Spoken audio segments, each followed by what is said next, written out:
Whoa.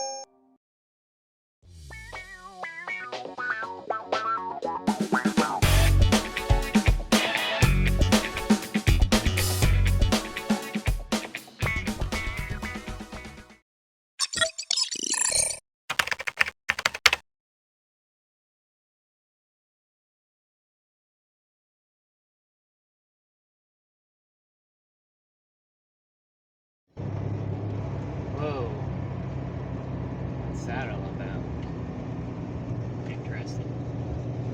Alright. Where am I? Left curve ahead. Okay, I remember where I'm at now. I mean, I know where I'm going. I'm just trying to place, you know, what's ahead of me.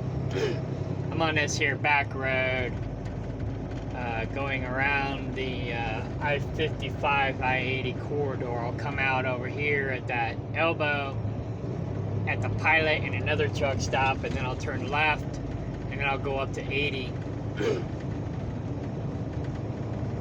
Okay, yeah. So I gotta be in the left lane after this guy passes me. Anyway, so what the heck? Oh wow, somebody had an accident. That's Chicago for you, man. It's crazy up here. So anyway, trying to stay focused. I go off in rabbit trails and I get distracted. I'm a little ADD.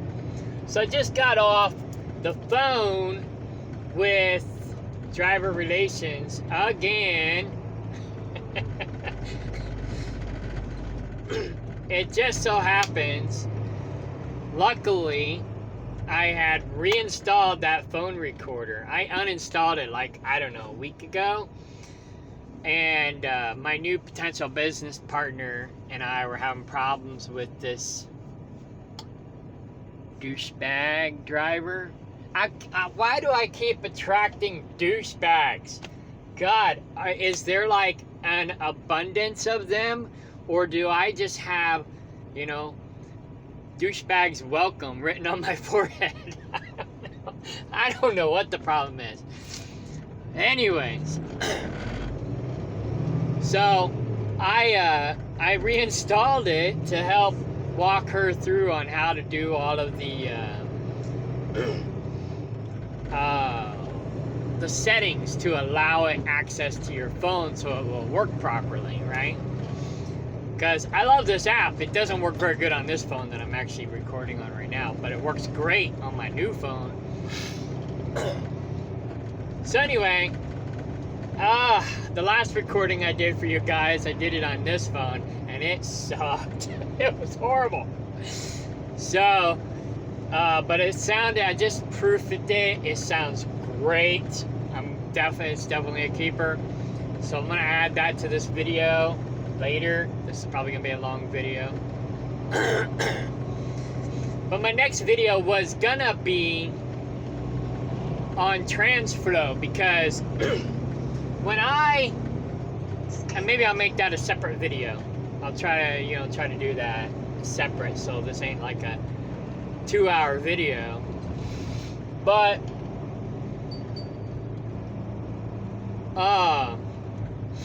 in the handbook it says that you must put into TransFlow, swipe the whole TransFlow thing when you arrive and when you depart, at the time of arrival and at the time of departure, in order to get your detention.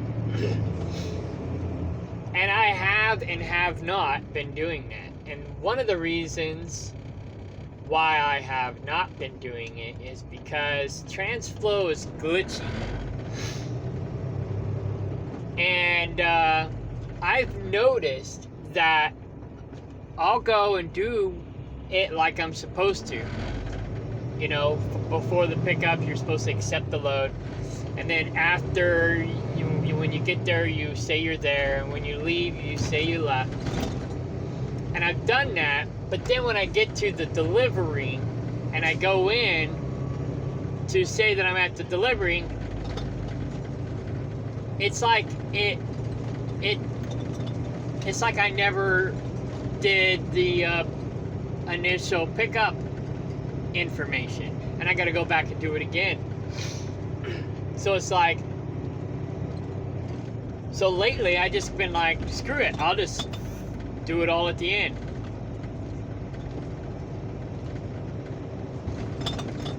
Yeah, my apologies, my ass. I don't believe him. I think he did it on purpose. Okay. So, I just think he's a pathological liar. I don't trust him. Truck stop and service, 1.9 miles. Anyway, 10 in a row.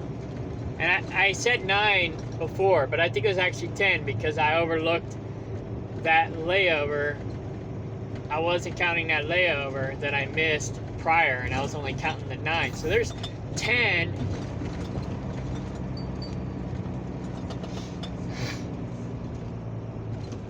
Yeah, see, David Ray did that shit to me too. Oh, I wish you the best, God bless, and all this other bullshit. Even though I do not mean anything that I say, I'm going to put forward this nice fluffy bullshit to make it look like I'm a nice guy when really I'm fucking you in the ass. Turn at the first Anyways, onto County Route 74. I'm trying not to be a dick, but it's really difficult not to be pissed off when people bullshit you, lie to you, and stab you in the back. It's really difficult. You know, I've been studying this guy, Black Swan, The Art of Negotiation, and he was just talking about voice influx and stuff like that. And he was talking about how to keep your cool or how to control your voice tones. And it should almost always be the opposite of what you are feeling. So usually when you're disappointed or you're frustrated, you'll have a tonality that you're going to express naturally, and you're supposed to catch yourself and do the opposite. My so-called friend David Ray, my backstabbing Judas friend, was really good at that. He studied that stuff, and he uses it to manipulate people and take advantage of people. Had I known that before, he wouldn't have been my friend as long as he had. It took me 10 years to figure him out. He's a really good liar and manipulator. But if it wasn't for the tactics that he used on me, I wouldn't have been able to identify the tactics that my dispatcher is using on me as well, because they're similar. Except my Judas friend was a lot better at it. Or was he? Maybe I'm just a little more awake now than I was before. Maybe I'm not as gullible as I was before. I don't know. You know, try not to be hypersensitive either. You know, it's like you can be that person as well. It's like, turn left. Like this douchebag driver that I was just talking about with my business associate / partner. It's a rabbit trail, but it's relevant rabbit trail. So he comes out to the land. He's wanting to invest in my project that I'm doing, my off-grid project. So he buys this RV for like $9,000. He spends $2,500 on a solar setup, and he comes out. I think there's more to it than that, but I also think the guy had a crush on me. And I'm not gay, right? But I think he thinks I am or was with David Ray, Judas. And so since Judas was out of the picture now, he thought, oh, now's my opportunity to get with you. No, I'm not gay, dude. You know? And he kept wanting to spend quality time with me. Dude, hang out. Oh, let's hang out. Let's just chill. Let's hang out. And I got these creepy gay vibes from him. Whether he's gay or not, I don't know. But I got these creepy gay vibes from him. And my gaydar is kind of good because I used to date a lot of gay women or bisexual women. And I I've studied and I've been around the whole In half a GBLT mile, turn left onto South Chicago Street. culture Left environment. turn I used to Highway be 53, poly, South Chicago Street. you know, so my gator's not the best maybe, but it's pretty dang good. I can pick them out pretty good. I'm also really good at identifying catfish, right? Not 100% accurate, but I mean, this guy didn't appear gay, right? He appears straight as anybody else. After But 1/4 mile, he turn did let left. off a lot of gay vibes, and so he creeped me out. But then he also started getting pushy. He was getting pushy with Sophie, he was getting pushy with me. Speed limit reduced It's ahead. like, oh, we need to get electricity in here, da da da da da, we need to do this, we need to do Truck that. stop and Trying to service, force us 1.4 miles. to change our, Turn onto South Chicago Street. South Chicago Street. change our protocol, change the way we design, change everything that we're doing, and just totally just go a different direction. And I mean, and that's fine if we want to go that direction, but he was trying to force our hand, pressure us, bully us into doing it. And then he was trying to make me choose between him and her, as if there was some sort of competition. It's like, you know, this isn't about competition, dude, you know. And then I forgot where I was going with all this, but anyway, you know, it's like Follow Highway 53, South Chicago Street for 2 miles. so he was real pushy and real, I don't know what the word is, but he was just real pushy and wanted us to change our agenda to his agenda. And it's like, no. And then finally I was like, you know what, this isn't gonna Left work turn out. ahead. Interstate 80 eastbound. I thought we were on the same page, but we're not. And he got his feelings hurt because, I don't know, maybe he did have a crush on me and he felt rejected. And so then he wanted me to sell his RV for him. He put it in boat storage, wanted me to sell it for him. I was like, all right. And then he gave me only 2-3 weeks to sell it. And then he told me to take it off the market. And then he donated it to Sophie. And then he took it away from Sophie because she had to jump the title. She had to do something illegal in order to take ownership of it, which would have been okay technically because it's not unlawful. It's maybe illegal, but it's not unlawful. He rightfully obtained it legally and lawfully, and he gifted it to her. Speed limit reduced. So, however means that she had to get it legal in her name would be lawful, whether it's legal or not, because everything is on the up and up. It's all legit, right? But because she felt uncomfortable breaking the law, or breaking the legal, I should say, he told her that the deal's off. You know, he doesn't want to jump through the hoops to get it legal and then sign it over to her. He wants her to break the law to get it legal in her name. He's like, well, if you're not going to do it my way, then the deal's off. You know? Then speed limit reduced ahead. So, Speed warning. Speed limit reduced ahead. I got her to install that recorder on her phone so she could record their conversations, because I pretty much just cut the guy off. I blocked his number. I don't block too many people, but I ended up having to block this guy, you know. So, but she voluntarily took ownership of the situation, and she basically tied off all the loose ends for me, so I didn't have to deal with it. And now he's gone. But you know, it's like, what is wrong with people? I don't understand. And now I forgot where I was going with that. But you know, it's like,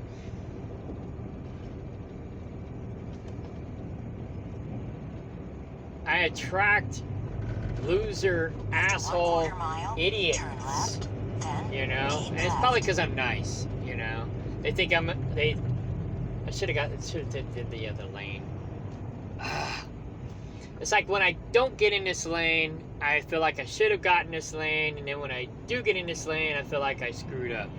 What I should have done was I should have stayed forward, did the clover leaf, and I'd have been jumping back on the highway, lickety split. I might still do that.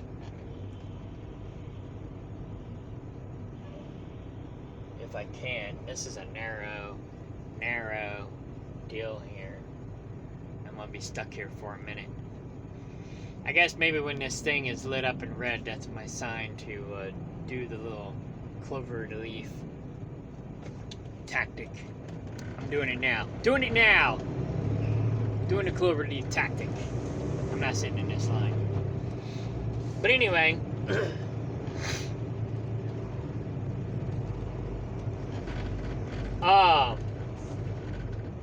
Alright, CFI, I'm passing you now. Let's see if you get on the highway before I do. And then this green pneumatic. Alright. I probably should have got over here sooner, because now they'll probably beat me on the ramp. So,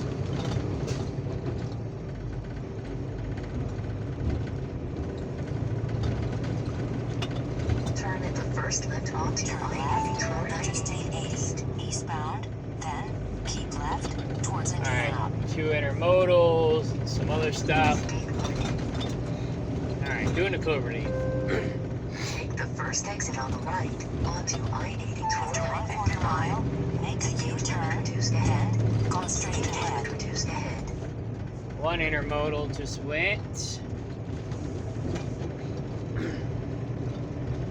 Speed warning.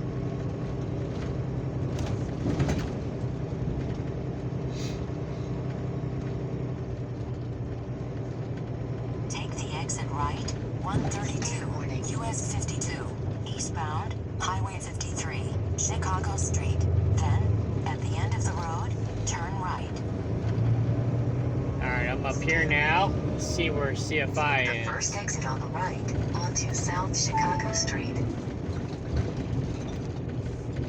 I can't see him. He's probably still back there a ways.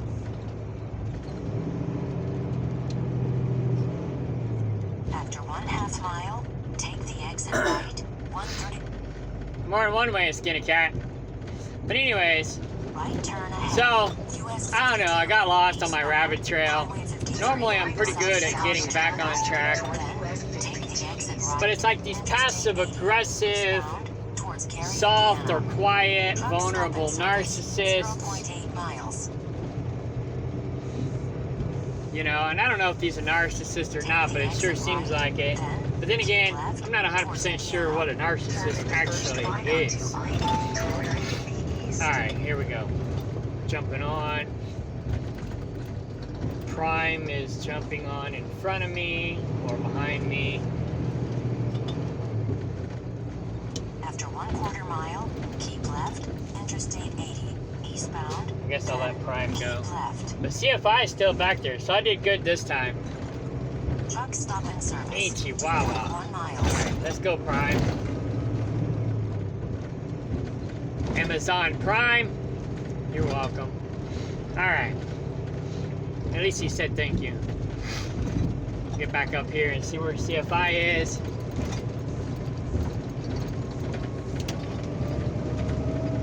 Speed warning. Keep left onto I-80 toward Indiana. Speed warning. Keep left, Interstate 80, eastbound towards Indiana. Then I don't know. keep Maybe he did get up here and get on before I keep did. left. Maybe it didn't work out. Oh, there he is. He is in front of me. Son of a biscuit. Oh well. Sometimes it works. Sometimes it don't.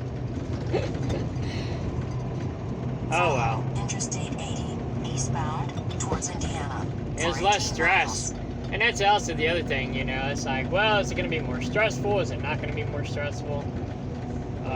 doing a clover leaf like that is less stressful. It may take a little longer, but it's like Russian roulette. You never know. But anyways, yeah, I mean, it's like he just sent me a message. Oh, I'm sorry, everything didn't work out. I wish you the best. Blah blah blah blah blah blah blah blah blah blah. Have it. Quit lying to me. You know, why can't people just be honest?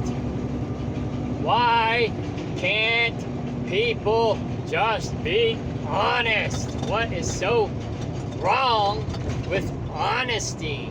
And what is so hard about honesty? You know, I mean, I understand lying to a criminal. I understand lying to the cops.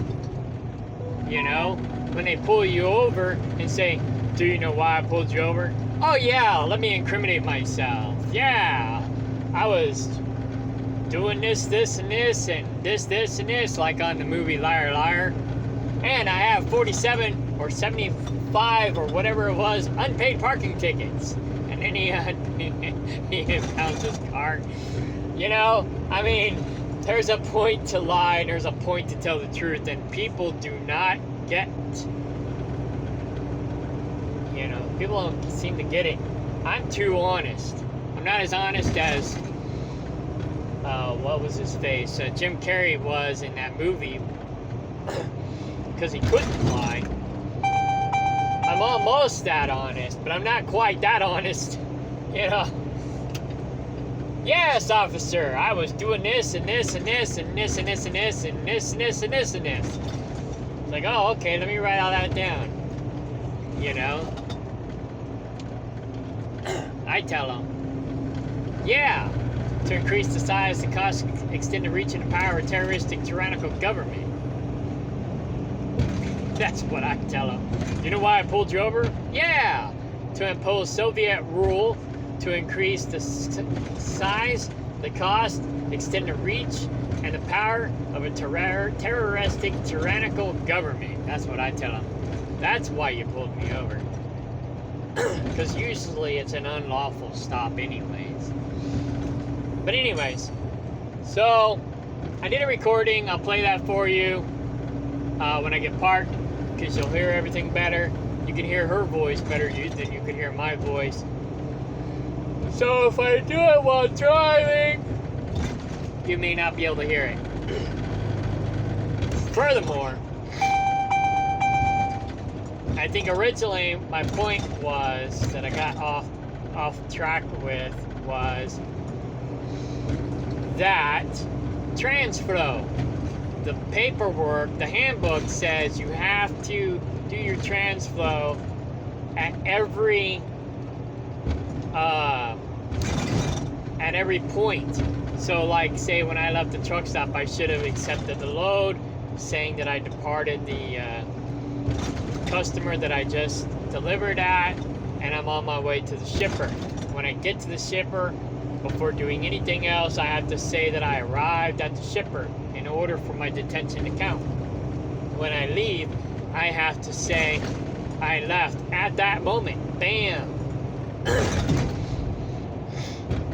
And then when I get to the delivery, when I get there, I have to swipe and say I delivered. I'm at the delivery. And then when I leave, I have to swipe and do my empty call. And I have to do it right when I get there, right when I leave, in order to get detention. That's what the handbook says. I didn't know that.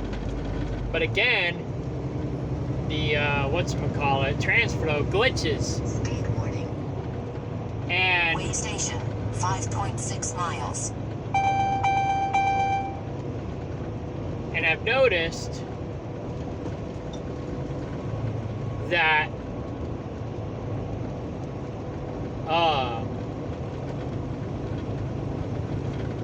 I'll do the first 2 transactions, and then when I get to the delivery, it's like I gotta go back and do the second one all over again. It's like, wait a minute, I did this already. Why is it skipping back and making me do this again? So I quit doing it and just started waiting till the last minute. You know, I started waiting till I was done doing the whole load to do the whole transflow thing. Which I remember in orientation they said don't do that.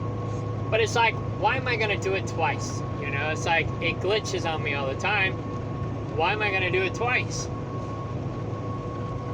So I started doing it the other way. So that's a loophole that they have to not be able to pay you. But after my conversation with driver relation, it appears that, you know, they're gonna make sure I get paid, and they actually do care about their drivers, and they care about their drivers getting paid. And she even said herself, there's no excuse. She has no explanation for his actions. It did sound like she was trying to kind of make an excuse for him because, you know, it's like, oh, it must have been a mistake, blah, blah, blah. Bullshit, it was a mistake. Right? So, and I told her, I says, yeah, it could have been a mistake if it, you know, was random. But it's consistent every single load. Every single time. And I have to go back and make sure that he didn't short me on miles too, because that's what what's his face did. Paul. It's funny. I named one of my goats Paul, and this guy's name was Paul, and I had to get rid of Paul because he was dicking me around. And then this guy Larry was dicking me around too, and I didn't even realize it. Because he's a better liar than Paul was. But why do people have to lie? I don't get it. Why do people have to screw you over? Like she said on the recording, and you'll get to listen for yourself. She goes, I don't understand why they do or would do said thing, because they get nothing out of it. You know, it's not like they're going to make extra money by screwing over the driver. It's not like the company makes extra money by screwing over the driver, which I think that's a bunch of crap.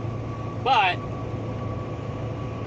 in the long run, they don't, because their drivers quit and they don't retain their drivers.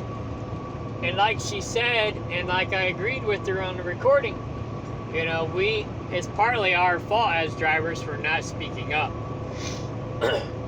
You know, but again, you know, I reported those things to payroll, and payroll dismissed them because my dispatcher didn't report them. Just because my dispatcher didn't report it and I did, does not mean you should dismiss it.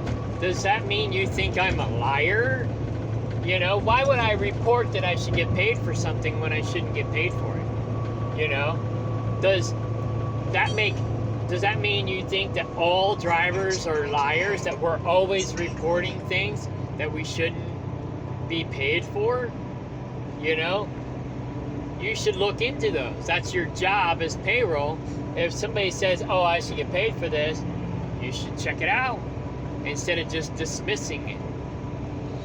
But yeah, Larry hasn't been reporting any of my detentions, any of my layovers for the past 2 months, at least. I haven't gone back any further. It's probably been going on for 6 months, and I never caught it because I wasn't paying attention. I was the dumbass who didn't pay attention. I thought he was cool. I thought he was honest. I thought he was trustworthy. I thought wrong. So here I am, you know. If I'd have known he was ripping me off all this time, I'd have got rid of him a long time ago. But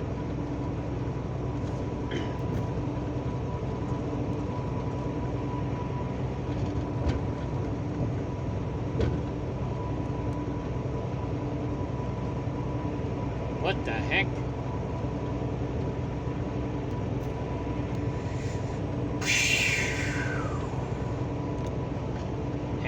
screwed up. That's not the option I wanted. Go back.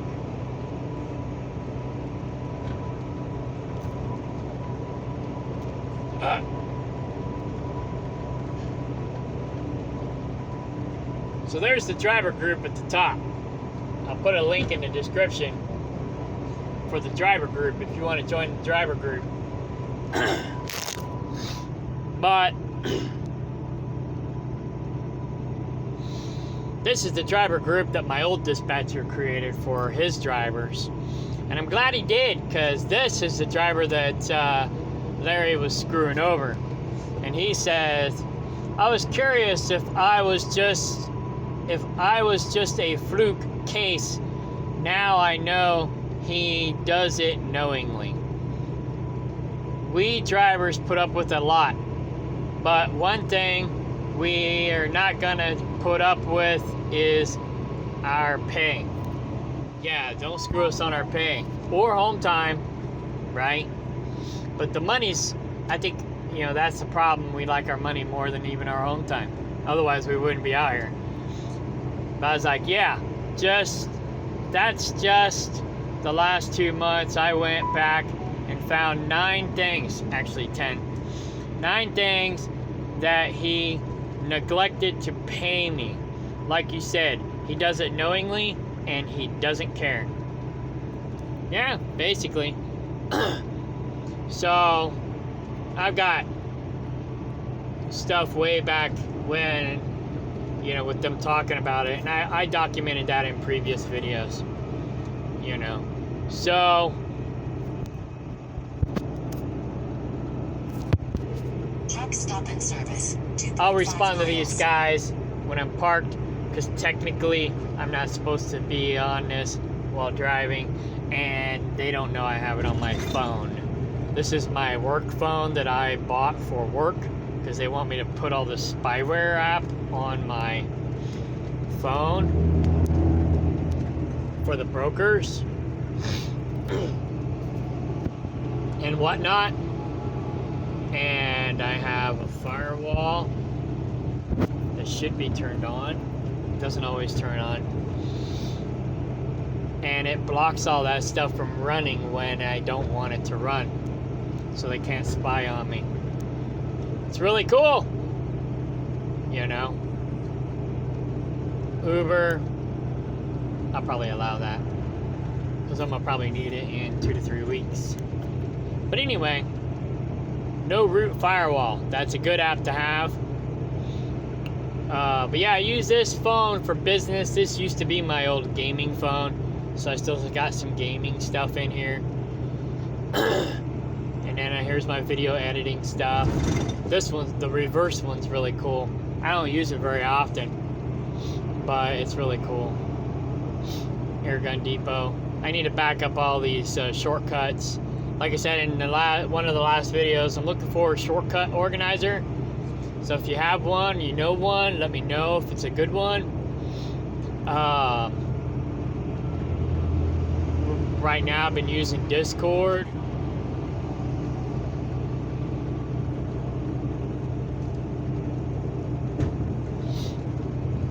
This is my gaming group.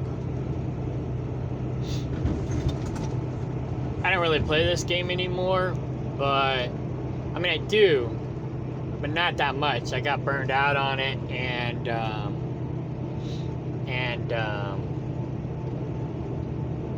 I really just don't have the time to play it. So here's my shortcut organizer. I'm still working on it, but you know, like guns, Airgun Depot, or this is the gun my dad bought. It's not a real gun, but it's almost like a real gun. It shoots, it was actually almost like a paintball gun, but it shoots rubber bullets. It shoots, not tear gas, what is it? Pepper spray, bullets, and something else. But they look like paintballs, and I think they're the same size as paintballs. And the foot-pounds is the same as paintballs. So you could use these bullets in a paintball gun I believe. They say not to do it in reverse, but I think you can buy these bullets, these rubber bullets, because they're the same shape and size as paintball bullets, and you can put them in a paintball gun. Because I've done some homework and it looks like everything is comparable and compatible, except this gun is probably a little more expensive, and they only have a pistol that I know of. Rotate goats next week.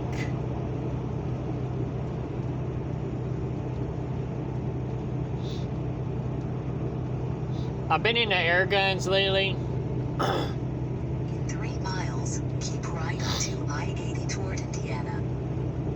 I realize I gotta get some firearms. I only have, well, the only firearms I have are the ones that my mother inherited from my grandfather. And like I said, this gun's pretty cool, but I think it's overpriced. And I think they only have a pistol or a sidearm. I don't think they have anything else.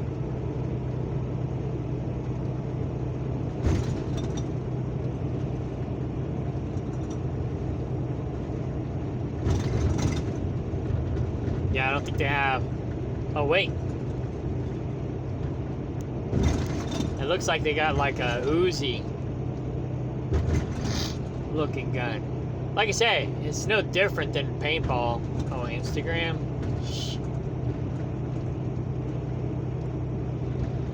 You know, not now. Thank you. Have a nice day. After 2 miles, keep right. Interstate 80. Oh, it's a eastbound Canadian towards company? Indiana. Ugh. Freaking crap. So they might have an Uzi now. Dyke Roush, 5.7 Oh, there it is. miles. There it is. Next I've seen it. opportunity, 13 miles. Boom.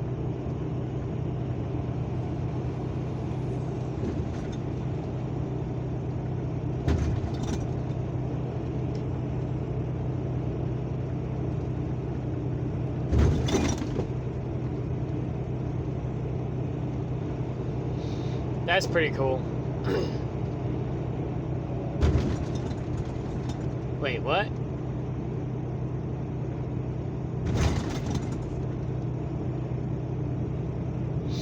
Yeah, if their bullets weren't so expensive. But yeah, it takes 2 magazines. That's cool. Speed limit reduced ahead. I'll have to look into that one. But yeah, like I said, I think you can just, if you can find their bullets on discount, or something comparable, you can use it in a paintball gun. And probably get a paintball gun cheaper. I could have swore they had something else like tear gas or something. But I don't know. Anyways, my dad, I'll have to ask my dad. You can go to their website and check for yourself. But anyways, yeah, that's another rabbit trail. But yeah, I use Discord to organize my shortcuts. I use Discord to organize things. I use Cam Scanner. I use YouTube and this video screen recorder to document stuff and basically document stuff and organize it. Follow Interstate 80. So eastbound towards Indiana for 3.5 miles.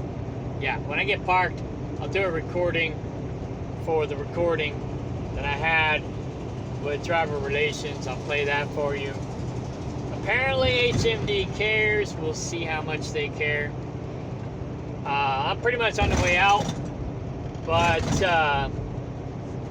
you know, it's like Ben was like, well, maybe I could change your mind, blah blah blah. I'm like, well, 2.5 miles.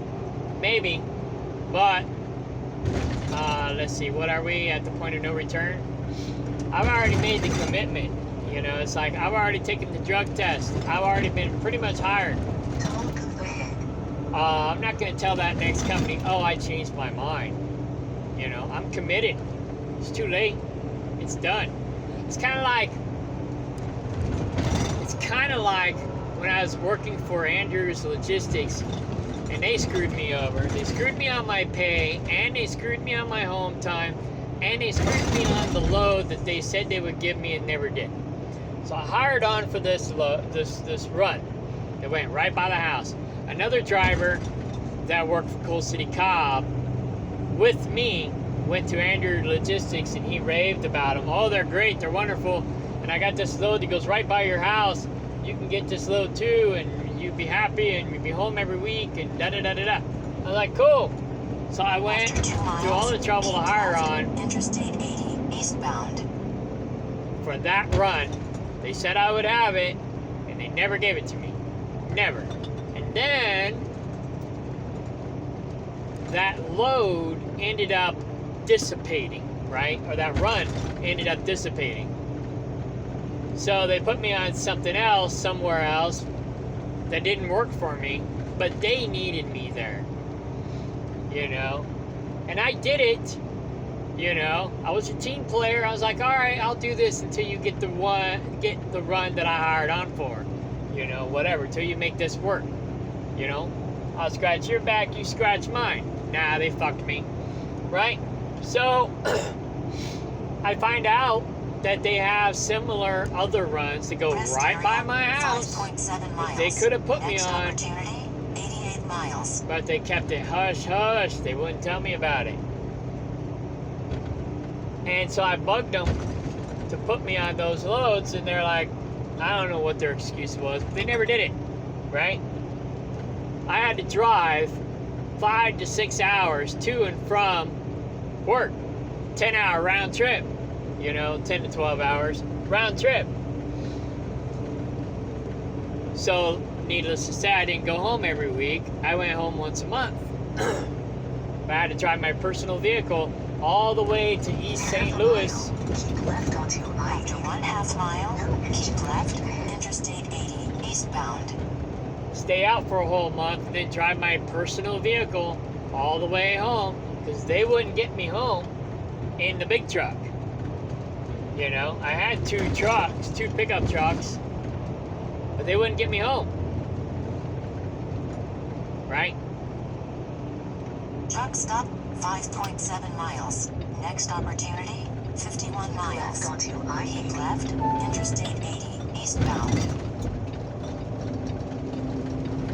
So, and then they ripped me off. I had a blowout, and it tore up the fender, and I was stuck there for so many hours until they got a jimmy rig so I can cripple it back to the yard so they can fix it at the yard. And I was broke down basically for a day or two, and they didn't pay me, and they claimed that it was my fault. It's like, how is it my fault that you put recaps on your tires, on your trailers, and I had a blowout, and it fucked up your trailer, and I was stuck there because I couldn't drive until somebody came out and fixed it, or at least semi-fixed it, to where I could get down the road. And you don't want to pay me because it's your fault, and you want to pass the buck on to me. So they didn't pay me for that, and there's a couple other things they didn't pay me for. And they wouldn't put me on the load that they had that went right by the house. So I was like, you know what, fuck this, I'm out of here. You know, I went back to tree trimming. I told my old boss, hey, you know, he needed a climber, and I'm a good climber, I'm a good tree trimmer. And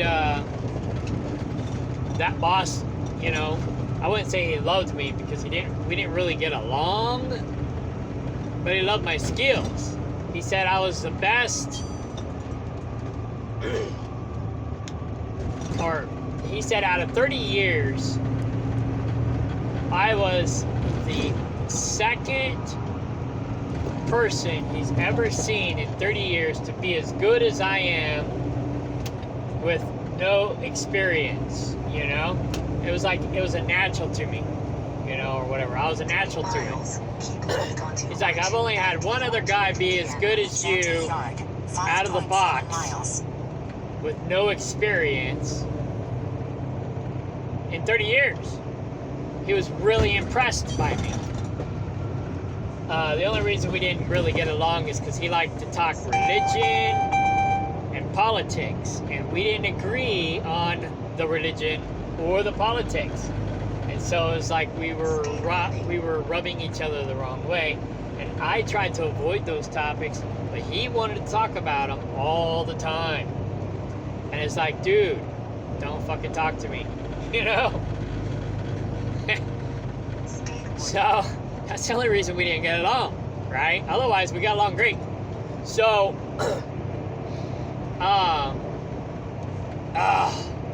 so I put in my 2 weeks notice that I was quitting and I was going to go back to tree trimming.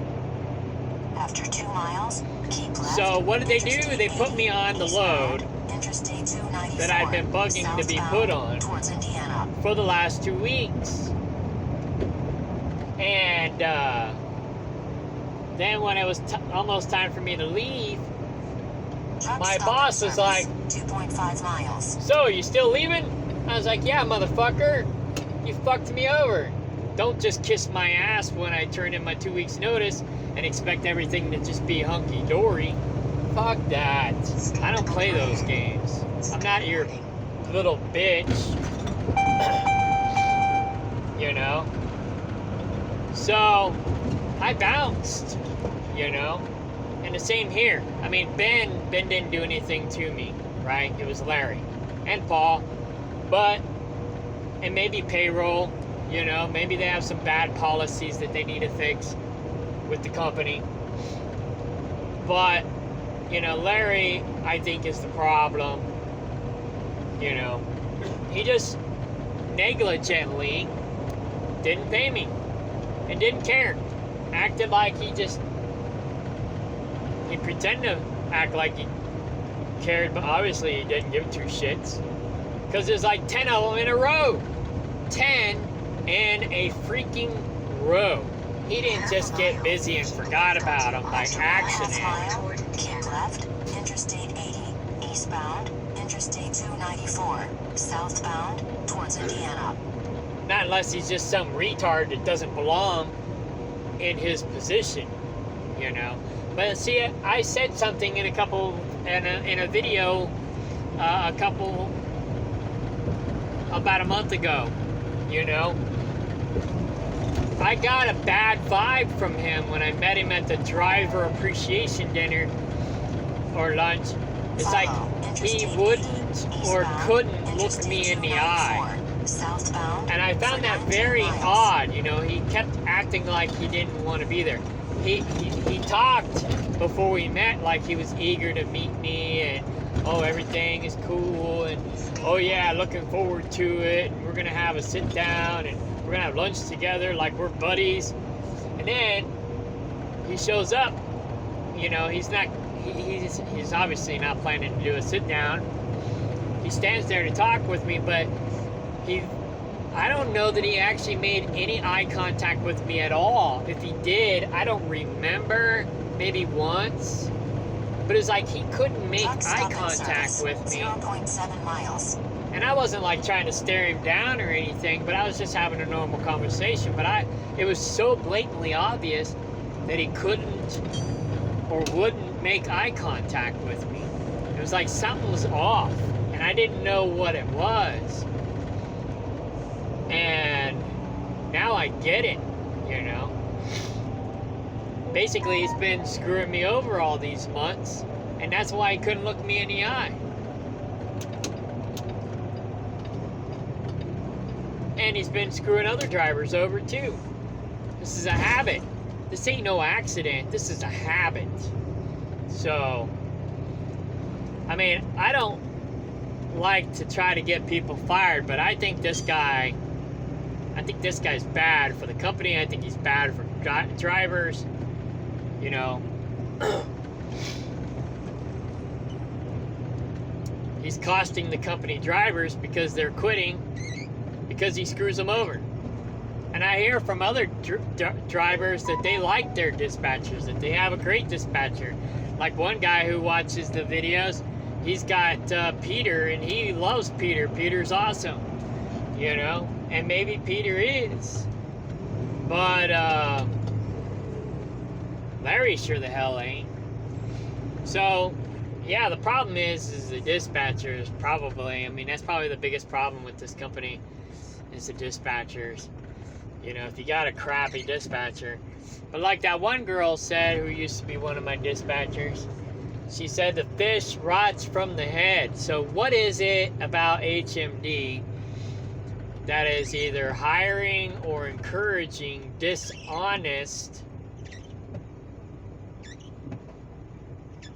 dispatchers? You know, I've had at least 2 of them. 2 out of 5, or 2 out of 4. Wait, 1, 2, 3. Yeah, 2 out of 4 were liars and ripped me off and tried to screw up my home time.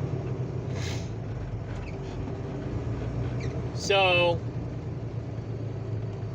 that's not good odds, you know. 50% of my dispatchers have been making my experience here not a good one.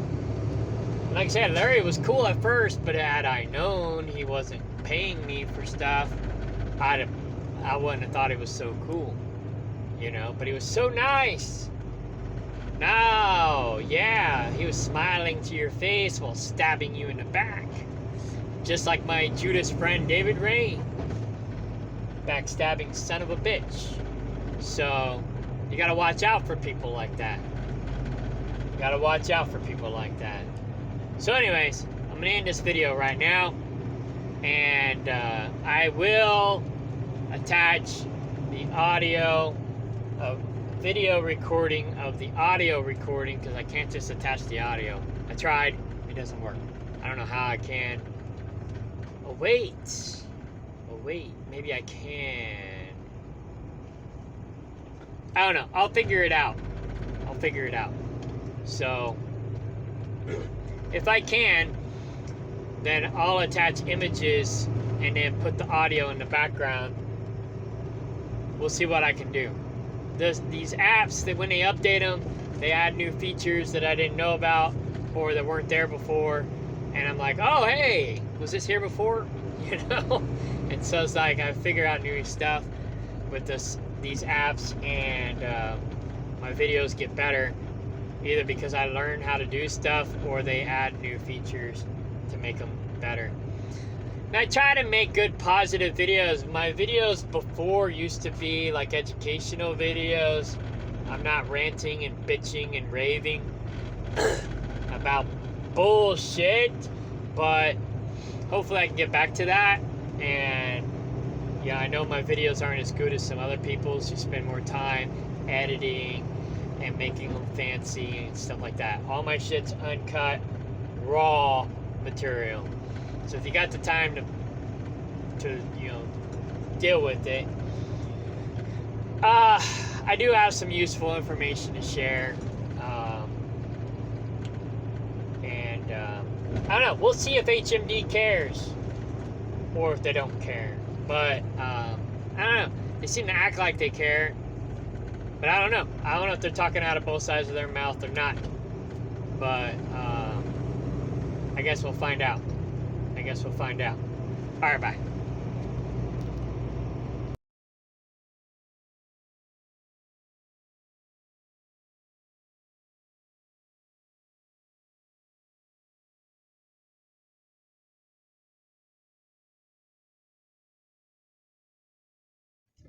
Alright, this place wasn't so bad. When I first got here and I realized where I was like, ah, crap, this place. But I got in pretty quick. It's tight, and it's a blindside back getting in this parking spot. But nonetheless, like I said, I got in right away, which is cool. So yeah, it's a good thing I reinstalled this recorder, because I installed it like maybe a week ago and then I reinstalled it. So I'm going to let you just kind of read this crap, which is probably half truths, while I try to figure out how to text this audio to myself, and then maybe I can put it in the background with some screenshots or something. Okay, go to this app. Back. I think it was this one.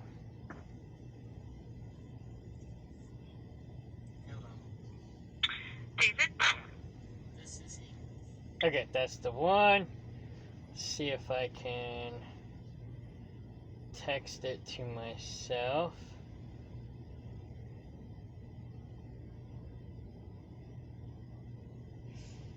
$16 minutes.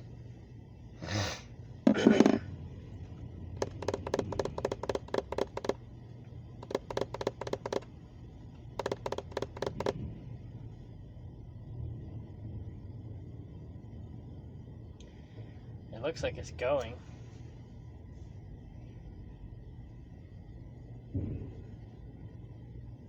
Oh. I gotta do my logbook.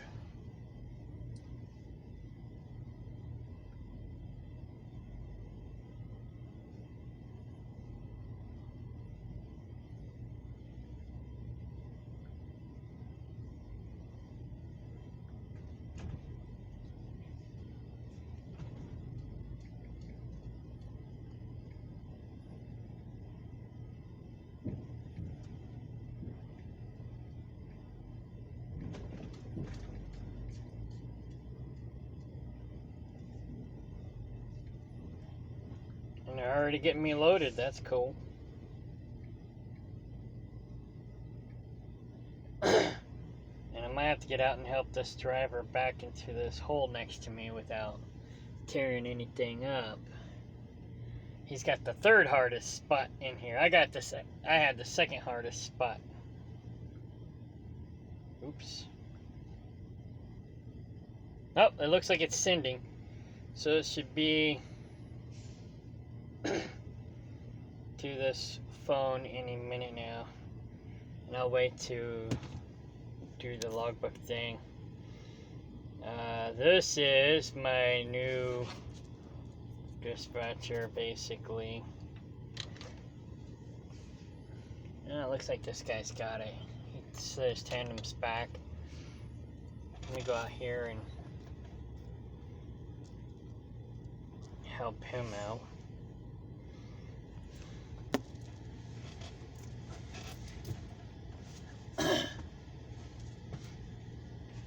TKO.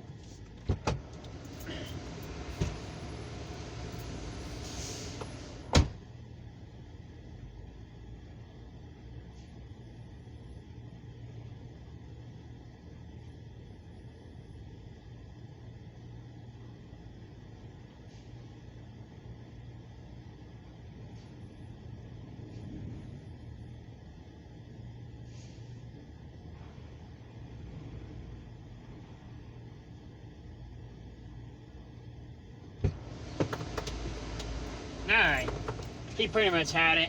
He didn't really need my help, but I'm sure he appreciated it. We always appreciate it. Well, maybe not always. It depends on the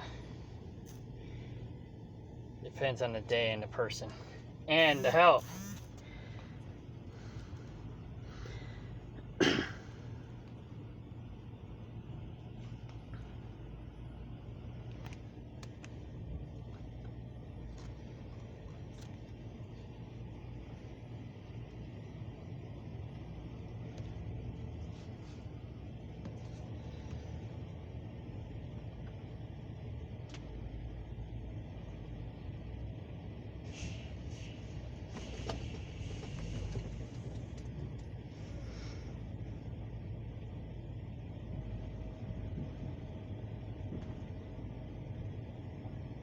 Oh, it failed. Damn it. Let's try again.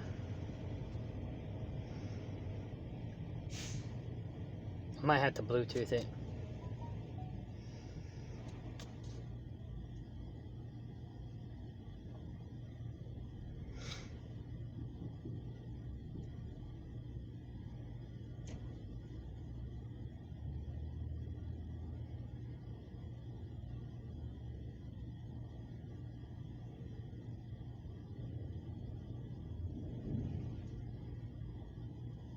Yeah, I pretty much reached the point of no return. So he forwarded that to the Right Eyes. Said thanks. He goes, then he contacted me right before Driver Relations contacted me and let me know that he'll be my dispatcher next week. Maybe I'll change your mind. Maybe you'll change your mind. I said, well, I have already done the drug test and made the commitment. I try to be a man of my word. So I will be moving forward in that direction. But I also don't want to burn any bridges here. I just got off the phone with Driver Relations. Seems they care. So I will make a peaceful departure. I'm just waiting for the new company to get me a truck. Then I will give my 2 weeks notice. He said, Roger, what's the name of the company if you don't mind me asking?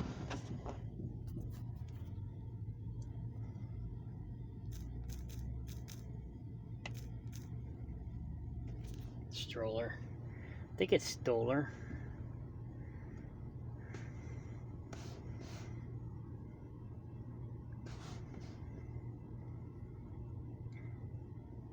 Yeah, like stroller without the R.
Yeah.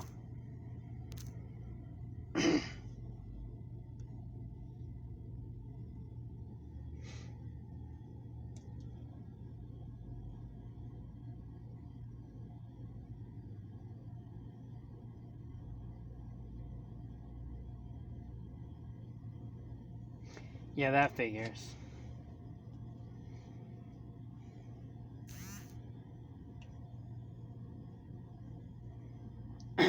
So he was a safety guy. Interesting. So, you would think that he would appreciate the fact that I'm a safety guy too.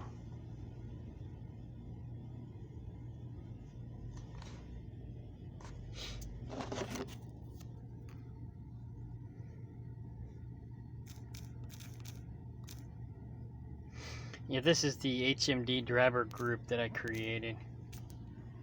Okay, that's not going to go through, so I'm going to have to Bluetooth it to myself.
Alright, so that's that. I'm going to try to Bluetooth this to myself and see what happens.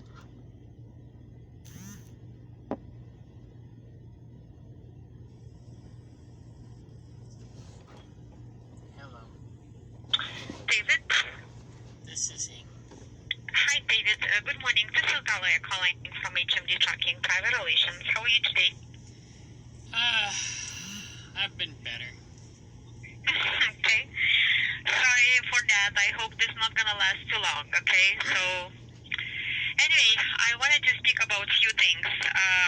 I did get informed that, there are some situations with your dispatches and missing pay for some reason, I'm not sure why, and some other things.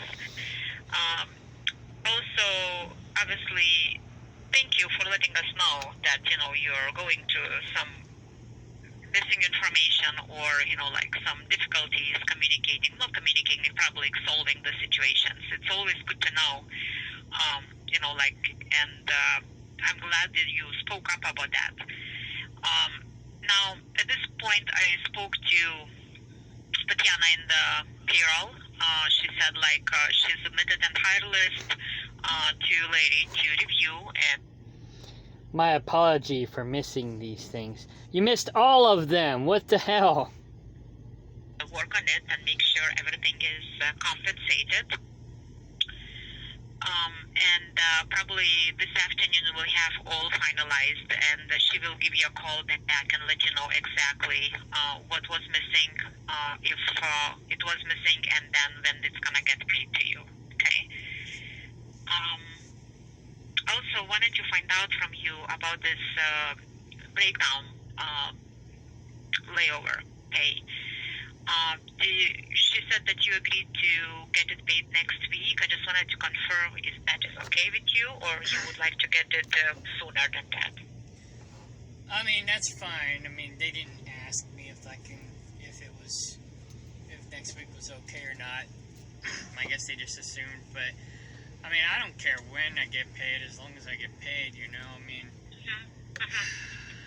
I mean, actually, Okay. I could use the money now, but, because my check's only... Alright, I'm just going to Bluetooth this, and hopefully I can do it. Otherwise, I'll just video screen record it. They're loading me now, so I might have to do it later. Like tonight, because I only have, 7 hours left to drive. And I got a 9-hour drive according to Google, but it always takes longer than what Google says it takes. So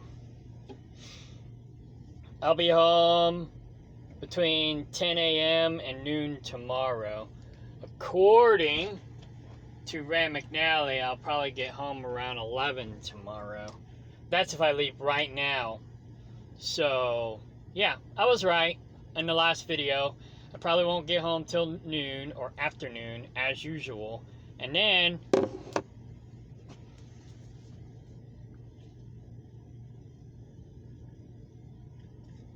my delivery is November 7th. At least I got a window. November 7th. This is probably Monday. Yep. Oh, yeah. So, but I got a window until 2 p.m.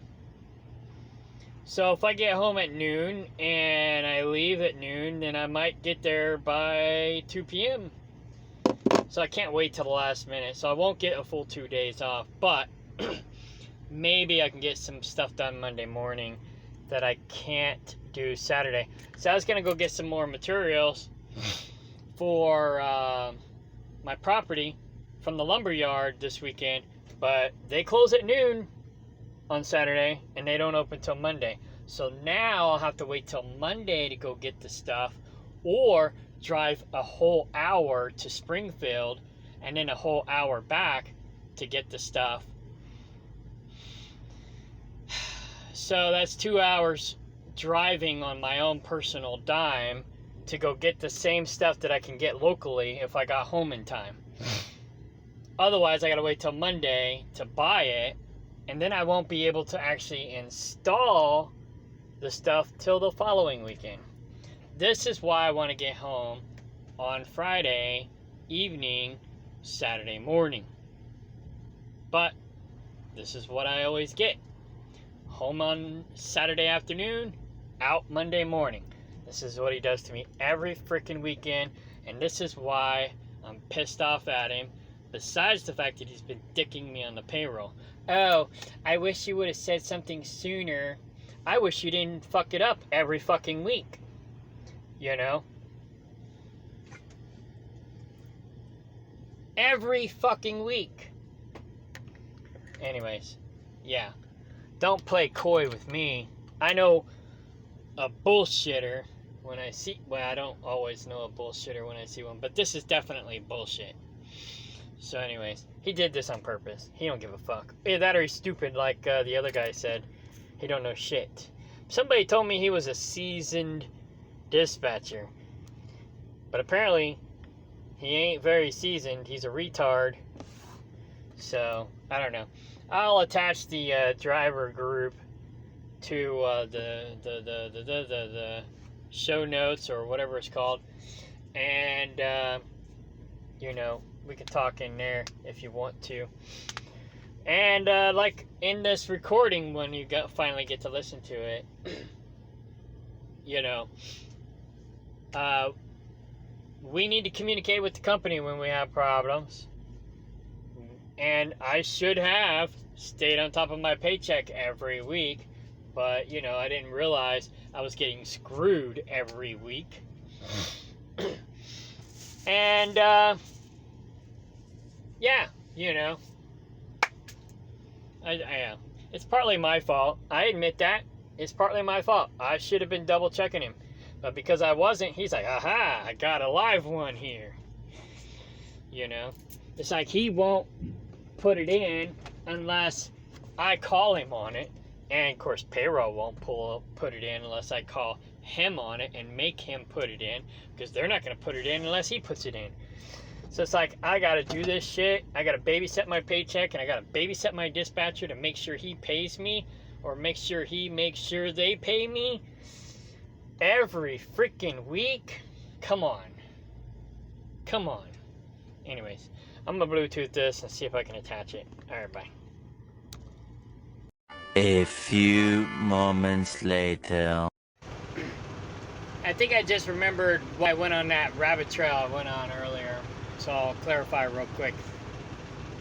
I'm working on piecing together that audio clip with some screenshots, by the way. That seems like it's gonna work. Anyway, yeah, hypersensitive. So I'm trying not to become hypersensitive. It's like people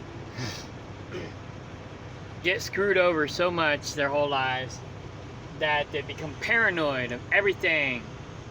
Damn it, I knew I slid the tandems too far. Fuck. Okay, now I gotta go back. One thing I do like about this company is I can do all my axles on this app with the cat scale. I had a feeling I looked at it wrong and I screwed it up. It's only supposed to slide at 2 holes, but I think I counted from the wrong spot. Now I slid at 4 holes. Now it's identically opposite of what it was just a minute ago. Anyway. So I could just back off the scales, get out, pull the button, and then slide my tandems. Hang on.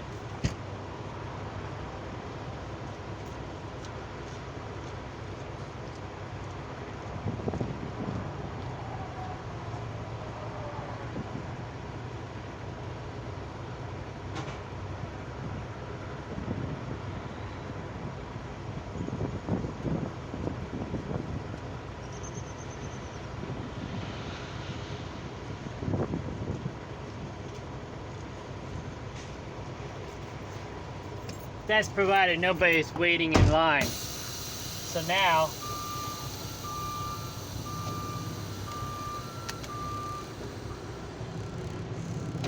slide it a hair. Get out and double check it real quick.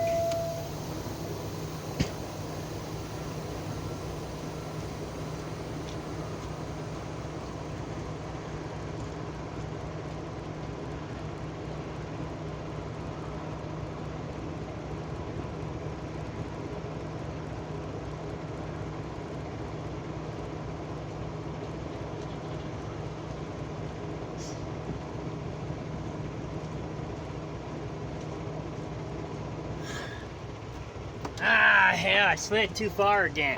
But now back the other way. Oh, hang on. Shit.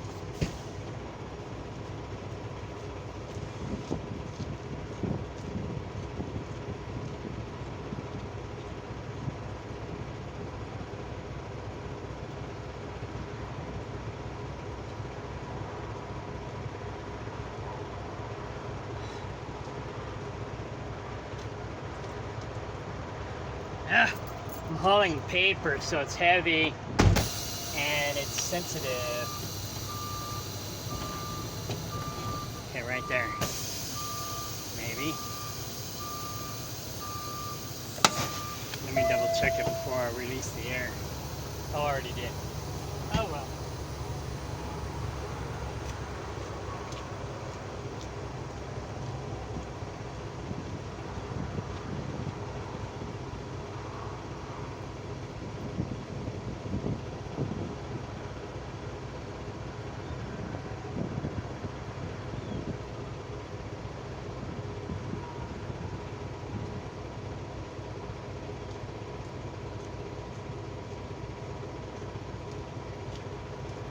Okay, I think I got it this time.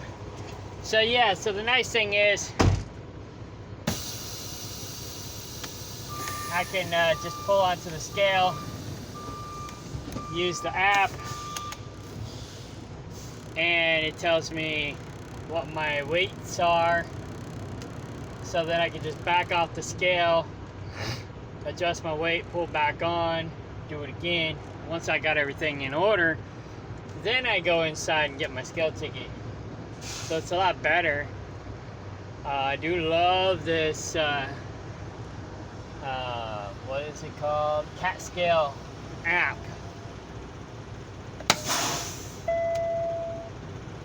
So I'll try it one more time. Anyway, so hypersensitivity,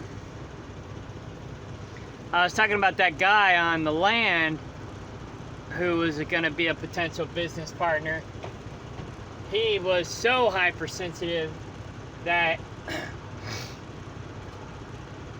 he was always freaking out, thinking somebody was going to screw him over or rip him off.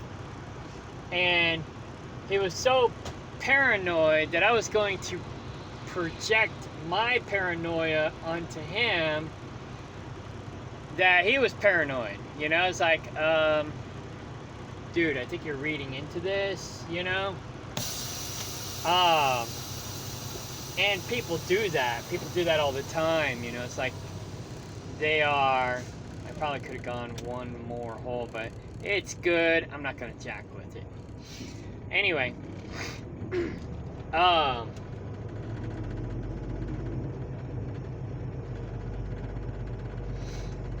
So... You know, I don't want to be so paranoid that my dispatcher or my company is going to rip me off that I project that onto them and then create a problem that's not already there. You know what I mean? Well, finally, the pictures are coming through. So, Turn at the first left. it is easy enough to do, and people do it all the time. And so I definitely try not to do that. I've studied psychology pretty much my whole life. I've been shrinks to my friends and family pretty much my whole life. In fact, I got a friend, when I called her back the other day, her boyfriend said said to her that her boyfriend was calling. And she's like, that's not my boyfriend. I think she wishes I was her boyfriend. But anyways, I don't really want nothing to do with her. So I stuck her in the friend zone. So now I'm pretty much just her shrink. And I help her with her existing relationships. She has so many of them. It's like every time I turn around, she's in a different relationship. Why would I want to be the next one, you know? But anyways, so I'm like the shrink. And so I try to work on that with myself, not just helping other people. But it's always easier to help others than it is to help yourself. Because it's hard to see yourself as a third party. Or, you know, it's hard to be the third party to yourself. I do a really good job at it, people say. And I actually believe them. I think I do a pretty good job at it. But I'm not perfect. I'm not like an expert. Maybe I am. But I'm humble, I guess. I don't think that I'm an expert. But I do try my best to be objective with myself as well as others in the situation. So, putting myself in other people's shoes, putting them in my shoes, and what is the word where you can look at yourself from the outside and self-reflection. That's what it is, self-reflection. So I'm really good at self-reflection, and I can analyze myself most of the time and see where I might be screwing up or doing something wrong, and looking at the other person's perspective and putting myself in their shoes and analyzing their point of view and making sure that I see it from their point of view, or at least try. So I try not to be hypersensitive, and I can be, but I try not to be, because I see people who are like that character that came out to the land that I think he had a crush on me and got pissed off that I rejected him. You know, it's like, and then he started like being mean to me. You know, it's like, I understand how some of these women feel when they're not interested in a guy, so the guy just starts treating her like crap. It's like, well, just because I'm not interested in you doesn't make me a bitch or, you know, an asshole or whatever. I'm just not into you. And I understand it's hard to deal with rejection, and I gotta go. But, yeah.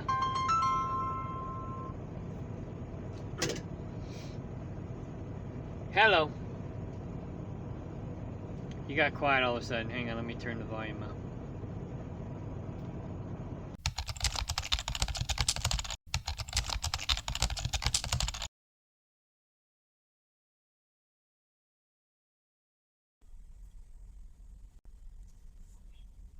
Hello. David? This is he. Hi, David. Good morning. This is Dalia calling from HMD Trucking Private Relations. How are you today? I've been better. Okay. Sorry for that. I hope this is not going to last too long, okay? So, anyway, I wanted to speak about a few things. I did get informed that, you know, there are some situations with your dispatchers and missing pay for some reason, I'm not sure why, and some other things. Also, obviously, thank you for letting us know that, you know, you're going through some missing information or, you know, like some difficulties not communicating, probably solving the situations. It's always good to know, you know, like, and I'm glad that you spoke up about that. Now, at this point, I spoke to Tatiana in the payroll. She said, like, she submitted an entire list to Larry to review and work on it and make sure everything is compensated.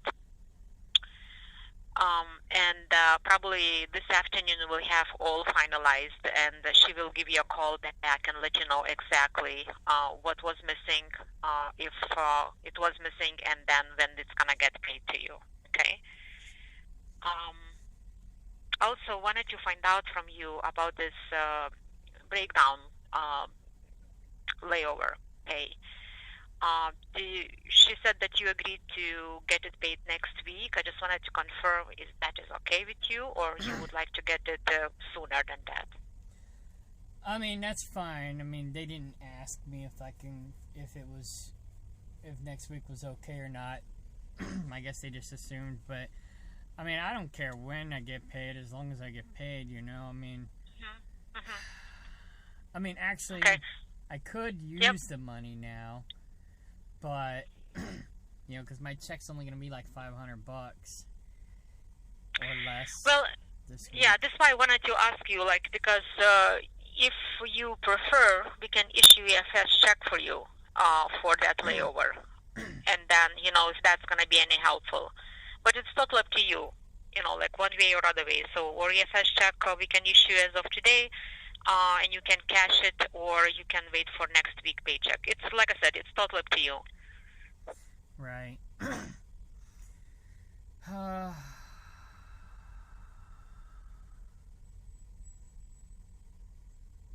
I can wait.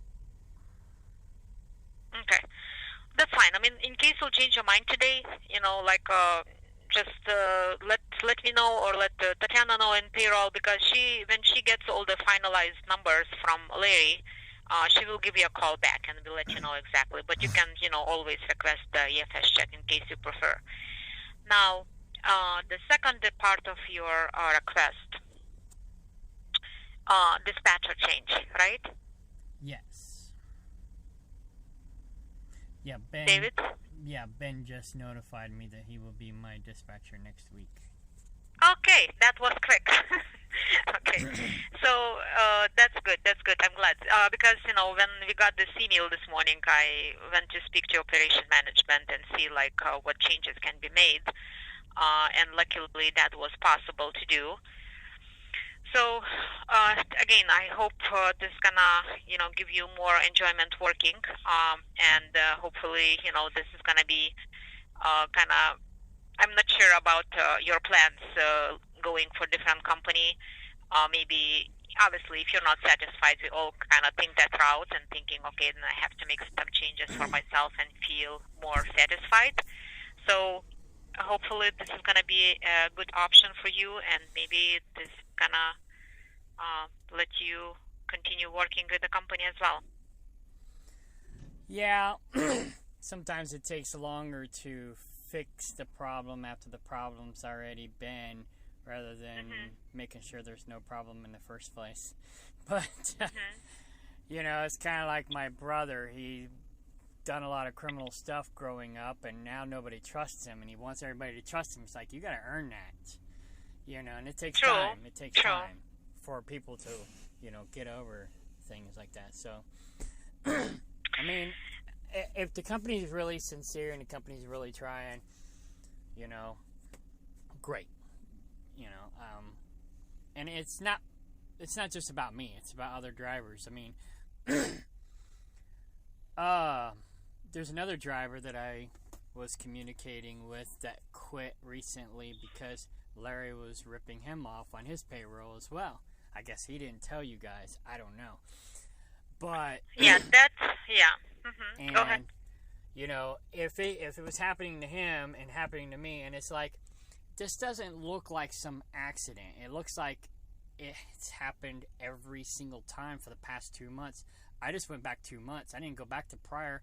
I should have been paying more closer attention, but I thought I could trust this guy, and I thought he was honest, and it turns out maybe he's not, you know, and who knows how many other people he's been doing this to. The saddest part is like there is no gain for anyone.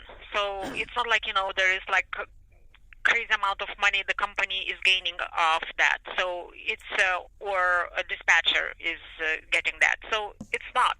And it's like that's the saddest part because there is no gain for anyone. It's just like the dissatisfaction from a driver side, and they feel like there is kind of like, or they don't care, or they forget, or they don't like they. It's kind of like when entire system, like it doesn't make sense to me. I feel very sorry that situations like that happen, and the drivers experience such a thing. It's like I said, there is no gain for anyone in this situation. It's only negative impact on everyone at the end. And again, like it's not like Larry is making something out of it. It's just like I have no explanation why it's getting. Maybe he just gets busy, and then like a few days down the road he forgets about like something happened. Which is again, that's not an excuse. You have to take care of your drivers, of your team, and be on the top of things because for every little work you do, or like a breakdown or detention or something else, that's your time, and it's your time on being available for work and like not being paid for it. It's not fair. That's we all understand that, but like I said, unfortunately it happens sometimes. I really hope with Ben it's not going to be a situation, but again, the most importantly, if anyone sees some mistakes, it's the best thing to bring it up right away.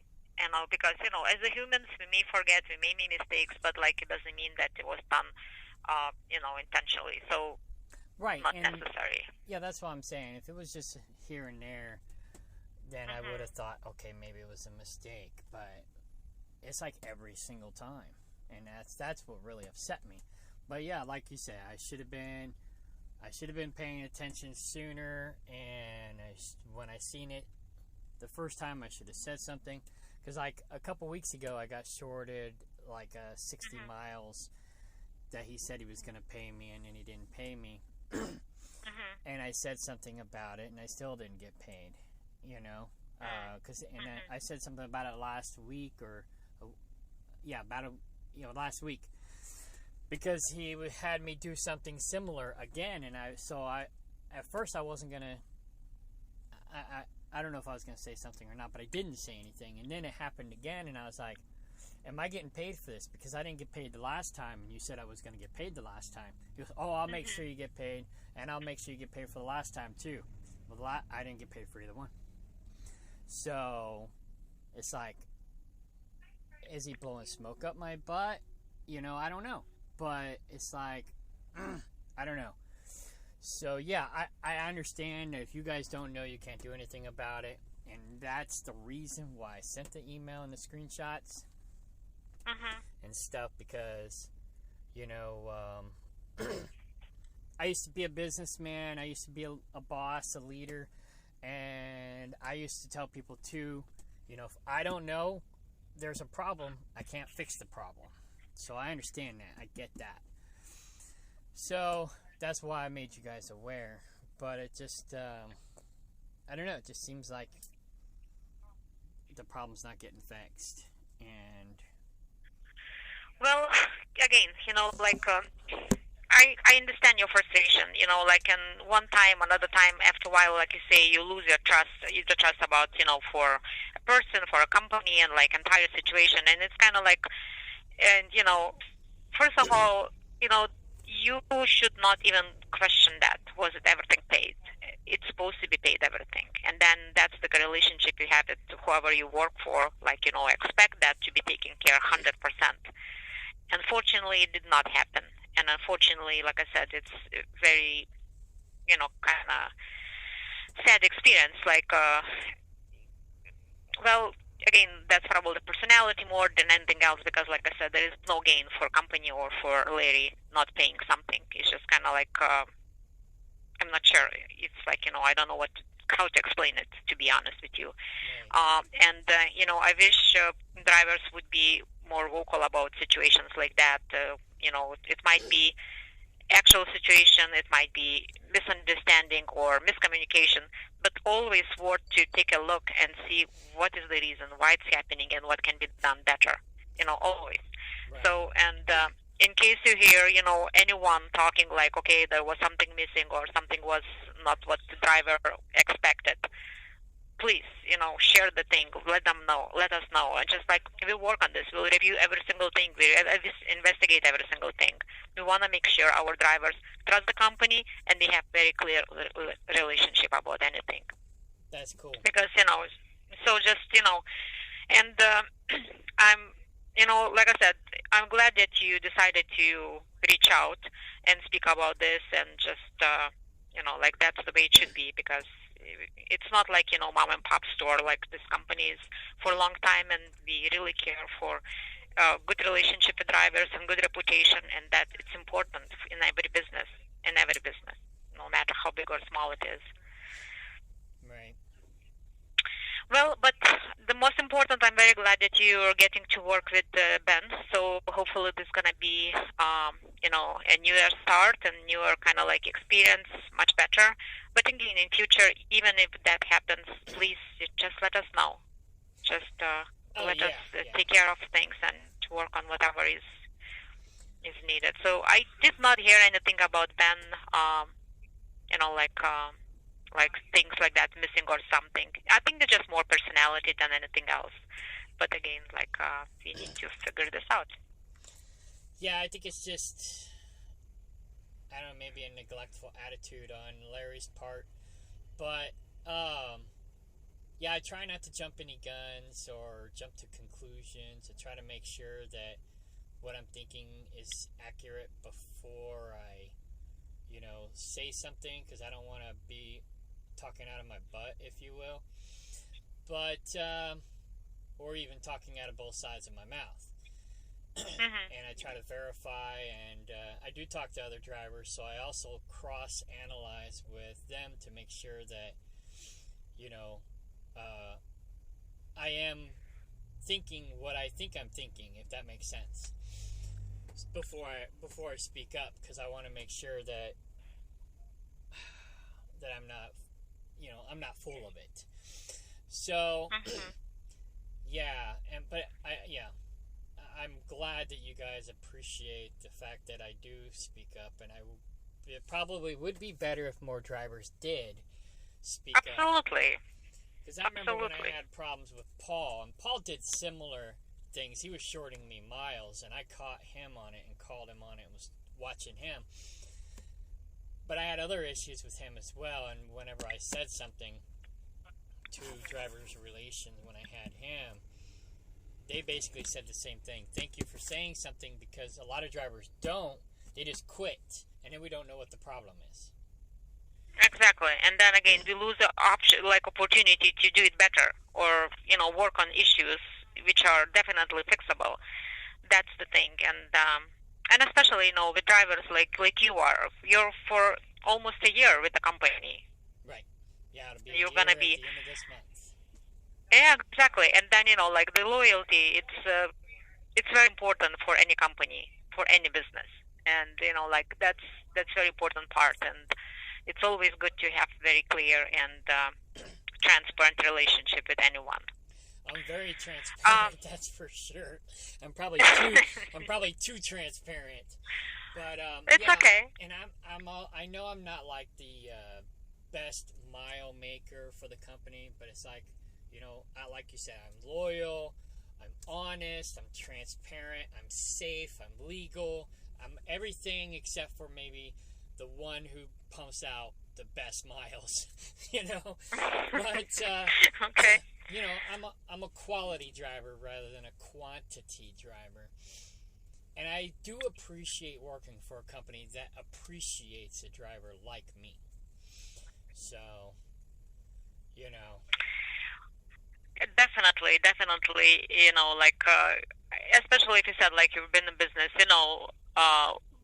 people working for a company you can count on, they're always the most important, and they're the best.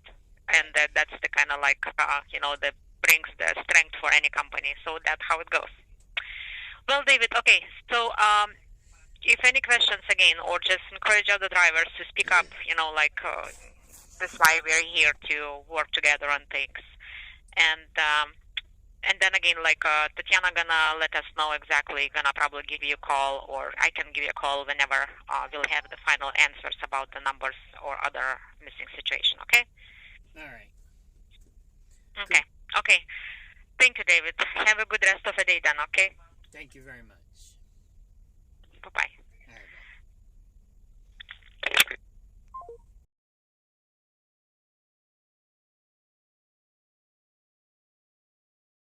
6 hours later.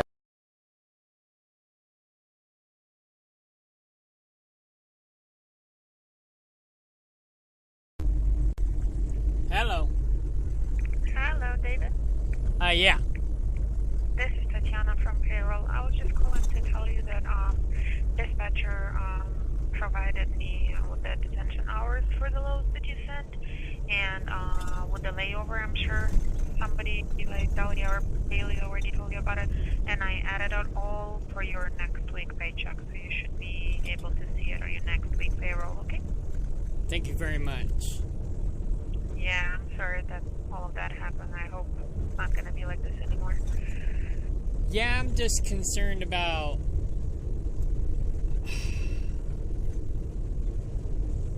how do I say this and be PC? Not very PC, but you know, it's like I don't know if he just doesn't care and he's doing this to all the drivers, or if it's just select drivers. But it's like it doesn't look like it's an accident because it's every single time, you know. And Yeah, I should have know, but- caught it sooner. That's my fault, but you know, I shouldn't have to worry about something like that. And other drivers are probably having similar problems, and I'm just worried about them as well. You know, I'm not totally selfish. Turn right onto Gladiolus Street. I just, if I would say something from myself, I would definitely say that nobody gets nothing is good from this situation. He probably got in trouble, then Dahlia had to talk to you. I have to do some part on my end to edit up some old stuff, and so it doesn't like benefit anyone. And, I agree with that. I really don't think he did it on purpose or anything like that. He either forgot or something, or maybe he thought he will edit up later. I'm not sure, but like I really don't think he did it on purpose. Right on. But yeah, well, maybe you can like figure stuff out with him, and maybe after this situation, he will make sure it's not gonna happen anymore. I hope it won't. I mean, when I send in my loads, I even send screenshots of our conversation that when he says, I will pay you detention or I will pay you layover, but apparently that gets dismissed because if he doesn't say it to you guys, then it doesn't count. Yeah, like at this one, like I'm just seeing whatever the dispatcher adds up to the system. So because I'm not working with you, like I don't know how you drive, I don't know where you got breakdown, I don't know where you got detention. So if the dispatcher doesn't add it, me on a payroll, if it's not in the system, I will never know what happened to you. You know.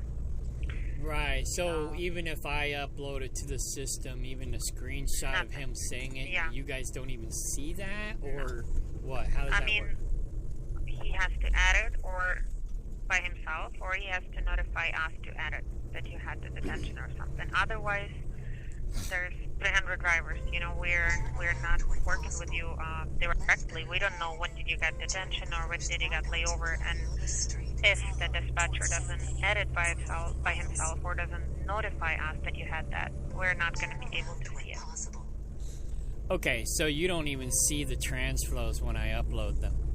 No, I see your PODs and everything, but we're looking at it from different perspectives. Like when I'm doing the payroll, I'm not looking up into your POD as long as, like, you know, it's hard to like explain it to you. But all what you need to know then is the dispatcher will have to add it, and I hope you don't have all these situations again. Try to talk to him. I'm sure he will remember this and will pay attention a little bit more. Right. Yeah, because I know I'm not the only one it's happened to with him. he had another driver quit recently because of it. And I don't know how many people there are, but that's why I have animosity with him over it, because it's like 10 of them consecutively. You know, if it was one here and there, it wouldn't have been so big deal. You know, I'd have been like, okay, I might have made a mistake. But it doesn't look like a mistake, so that's why I'm upset. But I get it. I'm just trying to understand the system and how it works so I can work with it. So, yeah. So basically, when you're doing payroll, you don't even see the stuff I upload to, or your drivers upload to the system. There's a lot of different things that I won't be able to explain it to you, because it's like, I don't know, it's work stuff, it's system, it's how's the process going and how is everything. I'm just, if it's not added at that end, I'm not going to see it on my end, you know?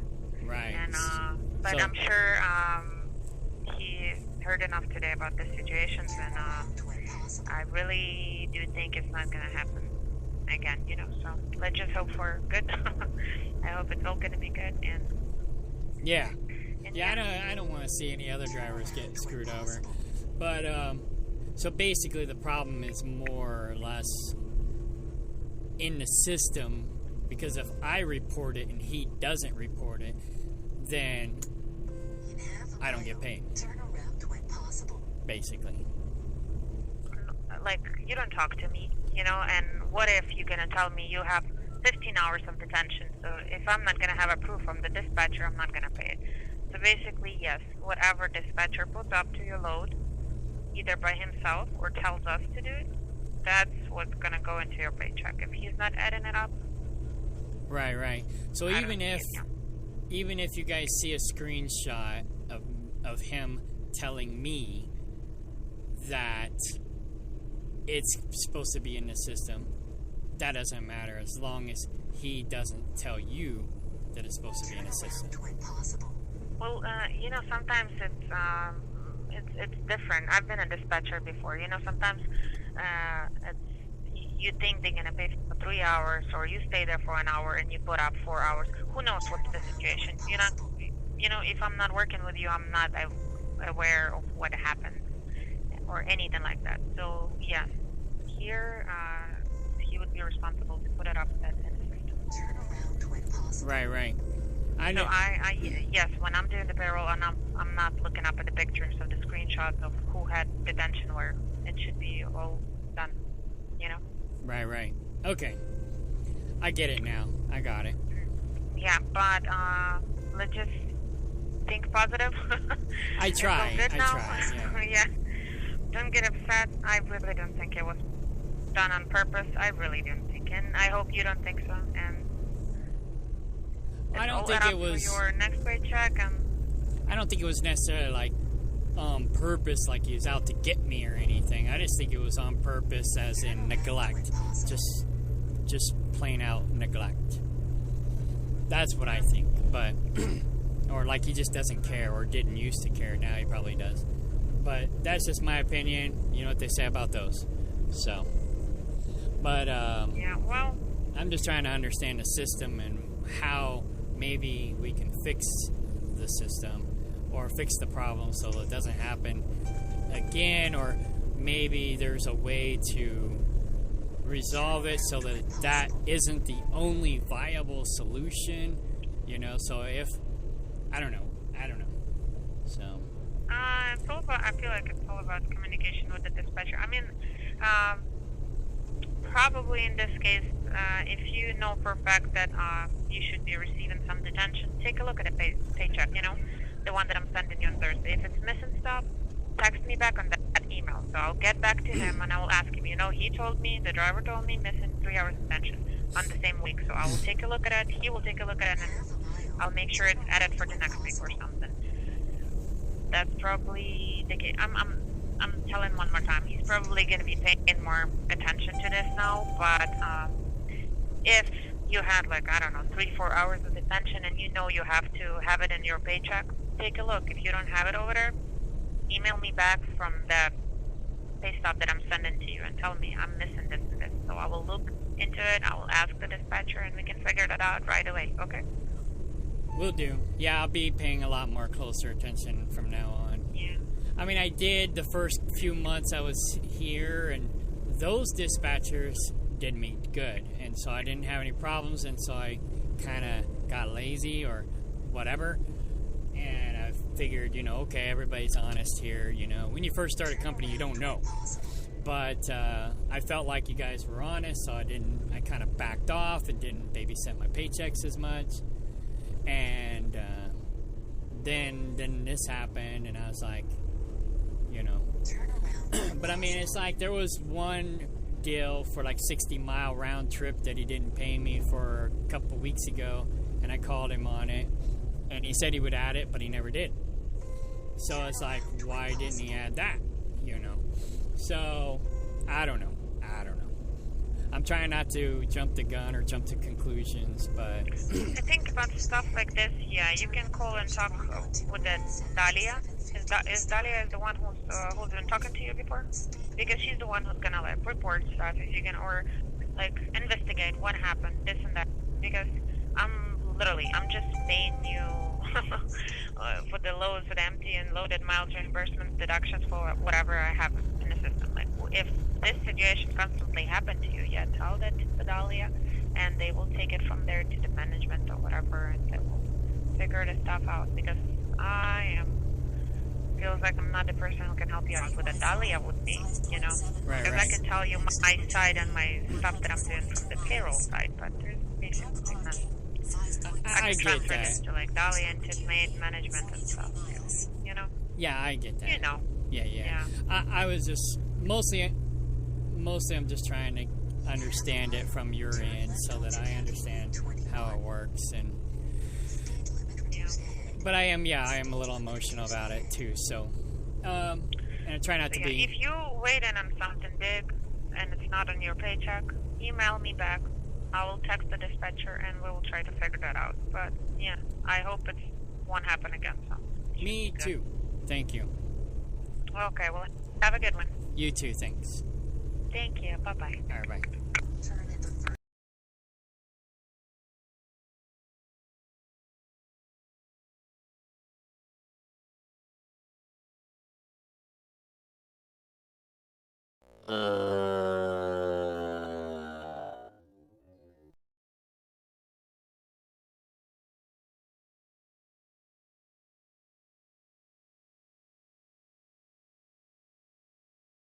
Alright, this is going to be my closing video. I'm still transferring files.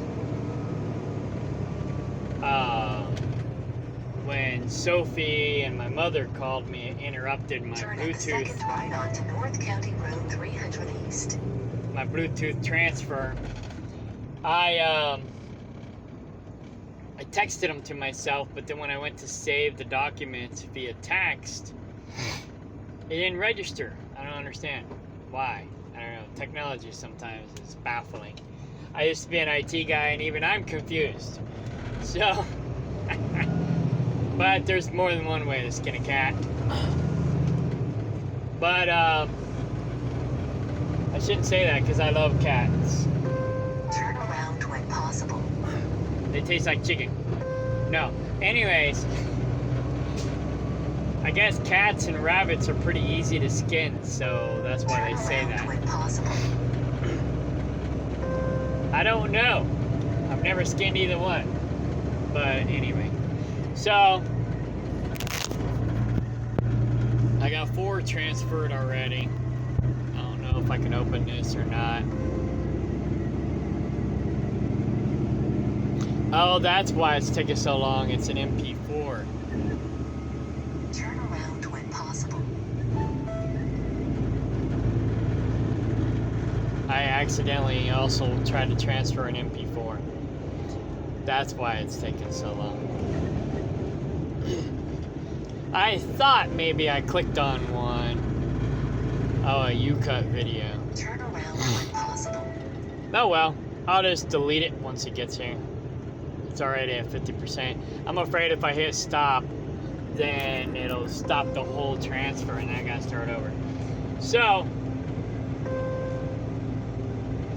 I'll just delete that one U-Cut video.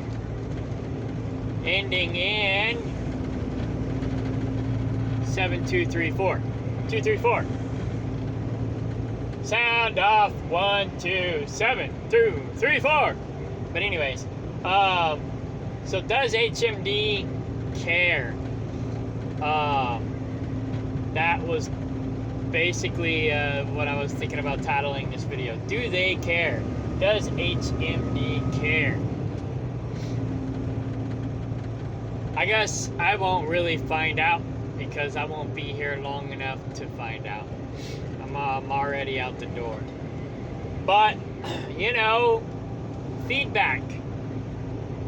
I don't want to say this company's a bad company to work for when I used to be happy here, and I think the biggest problem is I've had some bad dispatchers.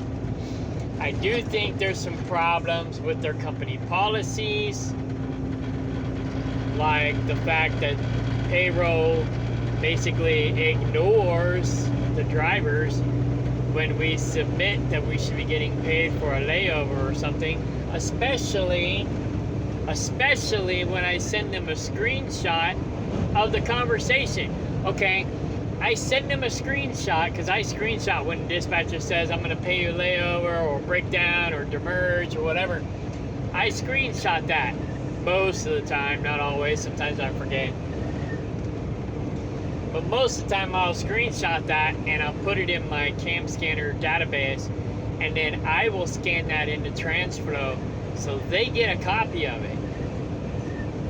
So that alone should be enough confirmation that I should get paid. Oh, well, your dispatcher didn't say so. He said so in a screenshot that I sent you. Isn't that good enough? Apparently not. They just ignore that. So that's a problem. That's a problem. And does HMD care enough to fix that problem? I don't know. I guess we'll find out. So, future reference, future drivers, because I won't be here after, say, next month. You know, I might be here a little longer than a month. I might be here a little less than a month. But I'm not going to be here next year. So for you drivers that are going to be here next year, let me know if that changes. You know, let me know if that changes. And I got the driver group. I'm gonna maintain adminship of that driver group so that HMD doesn't infiltrate it and take over it or delete it. I want to make sure that we the drivers can communicate. Even though I'm not going to be here anymore, I want a way for you the drivers to be able to communicate and be able to share information. If a dispatcher's screwing you over, you need to compare notes. Be like, oh yeah, I got the same problem. Then you can take it to the higher ups. You know, don't just quit. Like the lady said in the recording. Don't just quit. Let the higher ups know. If they don't know, they can't fix it, right? So let them know.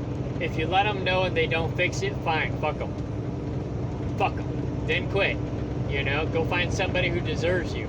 But if you don't notify them, they can't fix the problem. So, yeah, that's what it boils down to. If they don't know there's a problem, they can't fix it. But if you notify them of the problem and they don't fix it, that's on them.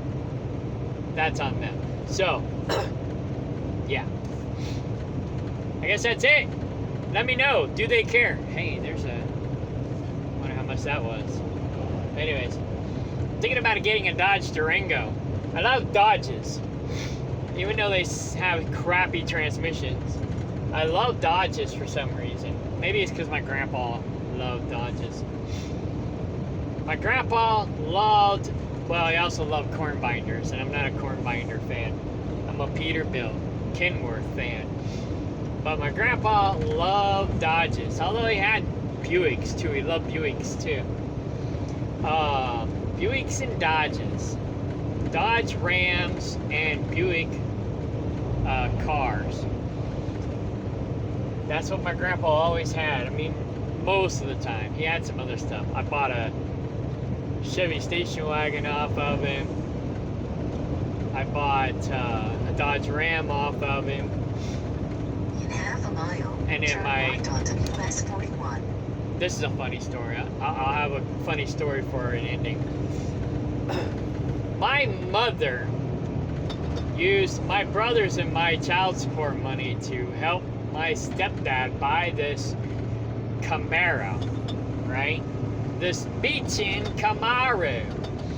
And so I always had a vendetta to get this Camaro. And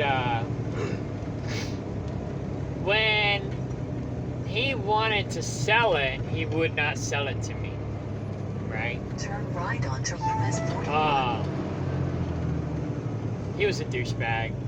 So it's like, dude, you know, I wanted it. And he wouldn't even sell it to me, let alone give it to me, since I pretty much, my dad paid for it, sorta. You know? But yeah, he never really liked me. He was kind of a douchebag. So, I mean, this is the guy that put a gun to my head and spit in my face and tried to beat the crap out of me, but I blocked him because I knew martial arts. You know? So, yeah, that kind of tells you what kind of guy this guy is. He used to beat my mom and my brother. So, he was a douchebag. But anyhow, so Turn around when possible. I wanted that Camaro, right? My grandpa had this Buick that he wanted. And so State border ahead. my grandfather, I don't know how he did it, but he finagled a trade, right? My stepdad wanted, he's not my stepdad no more, by the way. But anyways, he wanted the Buick, and my grandpa basically said, you know, I'll give you $150. No, I think it was not even back then. Back then, he was like, oh, I can get 75 out of the engine and transmission, so I'll give you $75 trade-in for the Camaro, for the Buick, and then you can, you know, whatever, make payments or pay me for the difference and da-da-da-da-da. And he's like, okay, so 75 bucks for this Camaro, right? Trade-in. So after he made the deal, my grandpa should have waited until he got the paperwork. But anyways, he paged me. This is back in the pager days, right? He paged me, so I stopped at a payphone and called him. I was on the road. I was somewhere, probably down in Georgia or something, with the devil. The devil went down to Georgia. But anyways, I don't know where I was, but I was working for S&S Truck Line. They went bankrupt. But they like to run Southeast, and so I ran Southeast a lot. So he paged me, I called him, and he goes, you still want that Camaro? And I was like, yeah. He goes, 75 bucks, it's yours. Oh, it took me 2 months to get the title, but I got it. I drove, oh man, I love that Camaro. I ended up trading it in for the white Dodge Dakota pickup truck that I still have today. When I was married to my second wife, I moved to Washington, state of Washington. And it was snow, and snow, and snow, and some more snow, and some more snow. It was snowing all the time. And so I was like, well, this Camaro's not going to work up here. So I found this Dodge Dakota 4x4, and I fell in love with it. And I traded the Camaro in for the Dakota. So I got more money for the trade-in than I actually paid for it. However, I did put a lot of money into it, fixing it up, because my stepdad didn't treat it very well. He'd Jimmy rig it all the time. I mean, the stick shift for the transmission came disengaged from the transmission, and he just put a zip tie on it. I mean, come on, dude. So I got up underneath there, and I put, you know, nuts and bolts. I mean, I jerry rigged it too, but I did it better, if you will. You know, I put a bolt through there, and I put the nut in between the two rods, and then I put another nut on the other side of the rod, and then I put another nut on it to make sure it didn't, the second nut didn't back off. And in that way I had, you know, flexibility. And, or something like that. I don't remember exactly what I did, but I did something like that. And I never had to replace it again, you know.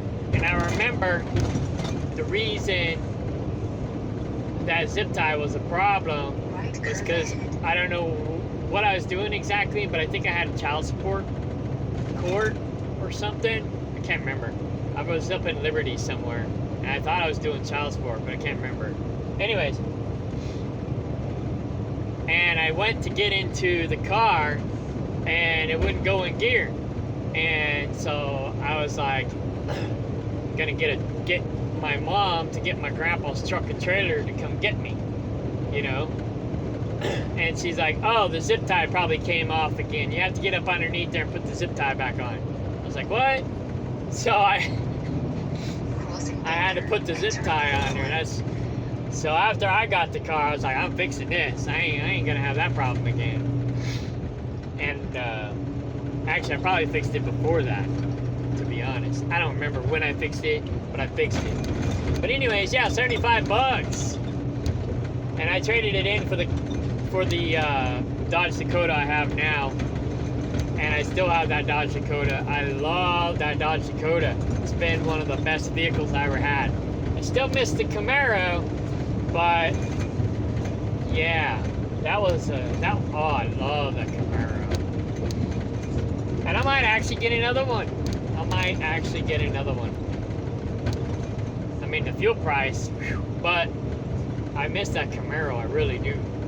It was the only problem with that Camaro was it was like a 94 or 84 and a half. I don't remember when the Z-Rock switchover was. So this Camaro was made on the cusp of those 2 years, and so it was like sometimes I would go in and ask for, I think it was 84. Yeah, it was 84. I went in, sometimes I'd go in and ask for 84 Camaro parts, and the parts wouldn't fit, so I had to go back and ask for 83.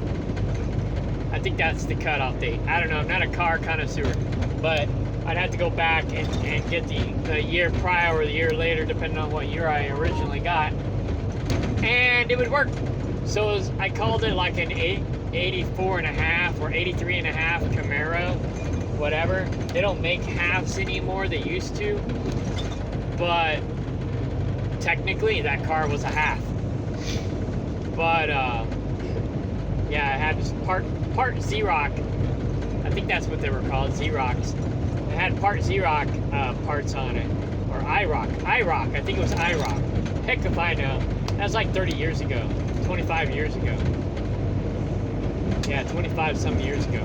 But anyways, so yeah, funny story. So, does HMD really give two shakes? Or do they not? That is the question. Let me know in the comment section. Poet, and I know it. Okay, party on. Bye.